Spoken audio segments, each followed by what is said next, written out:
교과서별로 어떤 기술을 할 것인가가 완성됐다. 일본 정부 고등학교 사회과 교과서 검정 결과가 나온 다음 날인 지난달 30일 은정태 아시아 평화와 역사연구소 연구위원이 2022년도 일본 고등학교 검정 교과서 내용 분석 긴급 세미나에서 독도 관련 내용을 분석하며 한 말입니다. 일본사 과목부터 세계사, 지리 정치 경제 과목에 이르기까지 전반적이고 체계적으로 독도 영토 주권 침해를 가한 것을 두고 한 평가였습니다. 이번 교과서 검정 결과는 아베 신조 총리 정부와 그 후신 정부가 각의 결정까지 해가며 완성한 우익주도 역사 왜곡의 완성판입니다. 정부가 검정을 통과시킨 교과서들에는 일본군 위안부, 불법적 강제징용, 독도 영토 주권 침해라는 한국 관련 3대 이슈에 대해 각 이슈 핵심을 정확히 겨냥해 부정하는 방향으로 치밀하게 계산된 역사 왜곡이 드러났습니다. 서울 서대문구 미근동 동북아역사재단 대회의실에서 동북아역사재단 및 아시아 평화와 역사교육연대 공동 주최로 열린 이 세미나에서 전문가들은 한국 관련 내용이 왜곡 기술된 일본 교과서 25종과 교재인 지도 1종, 총 26종을 분석하고 대응 방안을 모색했습니다. 일본이 주장하는 독도 영유권은 무주 지선점에 따른 고유형 토론으로 요약됩니다. 아무 주인 없는 땅에 먼저 가서 1905년 영토로 확정한 것으로 원래부터 일본 영토라는 뜻입니다. 물론 이는 억지입니다. 독도는 역사적 지리적 국제법적으로 명백한 우리 고유의 영토입니다. 무주지가 아니었고 태정관 지령 등 일본 사료에도 우리 영토였다는 증거들이 제시되어 왔습니다. 하지만 이번 교과서 검정 결과에서 독도에 대한 일본 기존 주장은 그대로 유지되고 있습니다. 일본 정부는 억지 논리는 더 발전시키지 못했지만 양적으로는 독도 기술을 크게 늘렸습니다. 왜곡된 교육과 대응 방안 제시까지 각 과목별로 체계화한 점도 보입니다.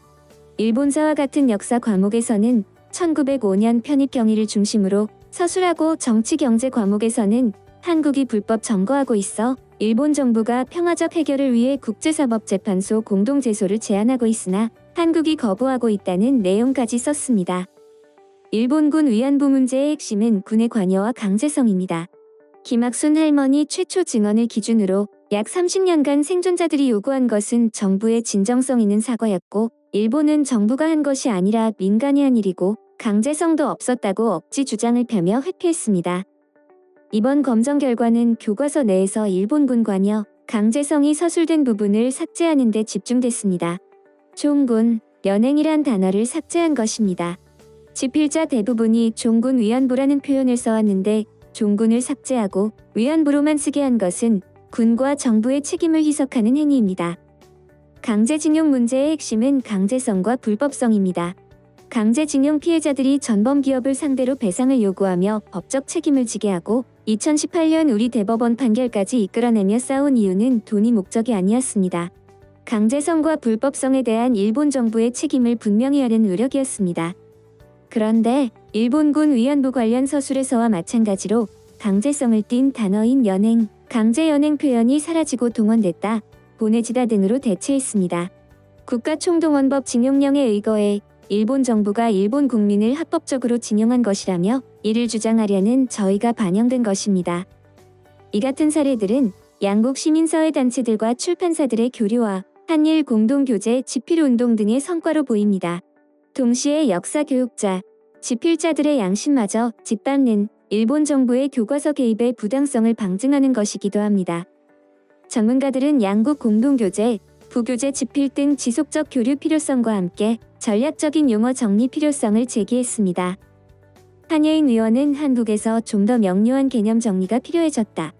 우리가 강제 동원이란 말을 쓰고 있지만 일본이 전시 동원 체제 속에 징용의 합법성을 주장하는 뜻으로 동원을 사용하고 있으니 일본 각의 결정에 등장하는 동원과 우리의 용어가 어떻게 다른지 등을 좀 더 분명히 해야 한다고 지적했습니다. 이에 대해 정치 전문가들은 한국이 일본이 생각한 것보다 치밀하게 그들의 전략을 고발하고 있는 양상이라며 일본 언론들도 한국인들의 치밀함에 항복하고 다른 전략을 세워야 할 때라고 말할 정도다. 일각에선 미래 없는 외교에 일본 총리의 사퇴를 요구하는 목소리도 나오는 상황이라고 전했습니다.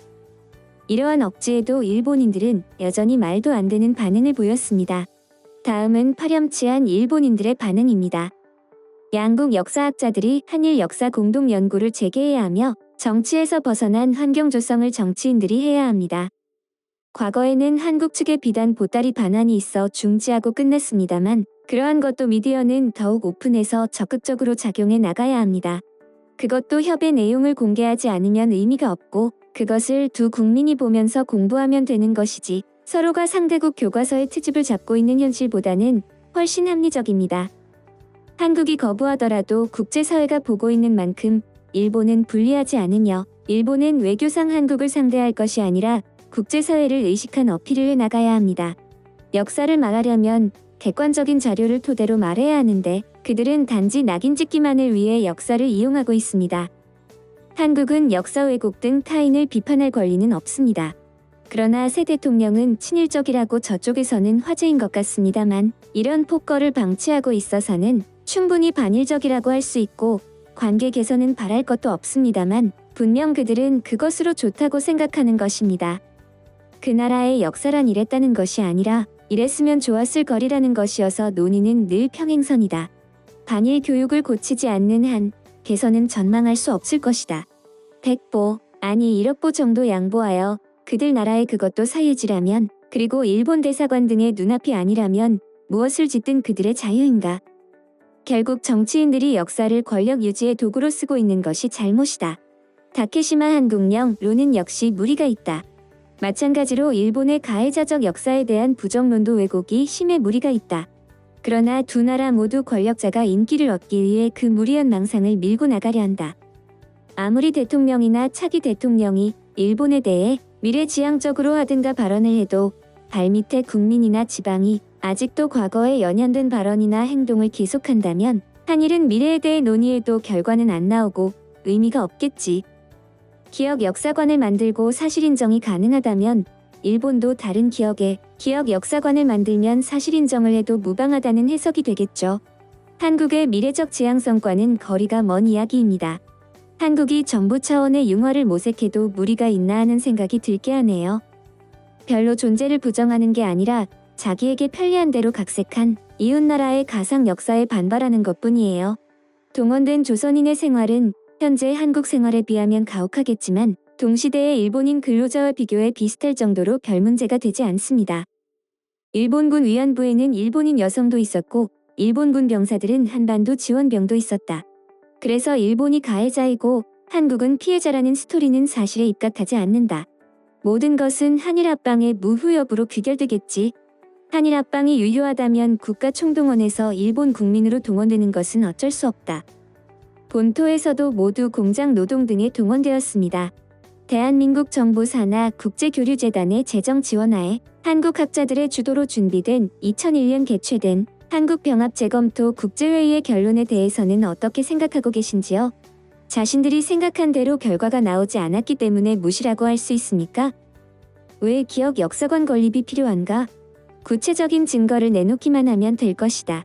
지금에 와서 역사 기념관이라는 것은 증거를 찾아보면 우리에게 불리하거나 이익이 없어지는 것을 자각하고 있을 것이다. 일본 정부가 이 흐름을 끊을 진정성을 보이지 않는 것이 가장 큰 문제다. 이 나라와의 대화는 의미가 없다. 관계 개선 등 입으로는 말하지만 행동은 전혀 수반되지 않는다.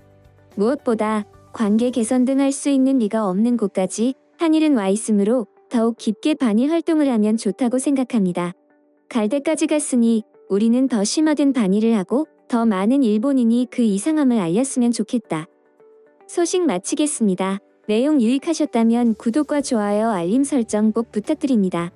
대한저널은 더 나은 세상을 위해 내일도 최선을 다하겠습니다. 감사합니다.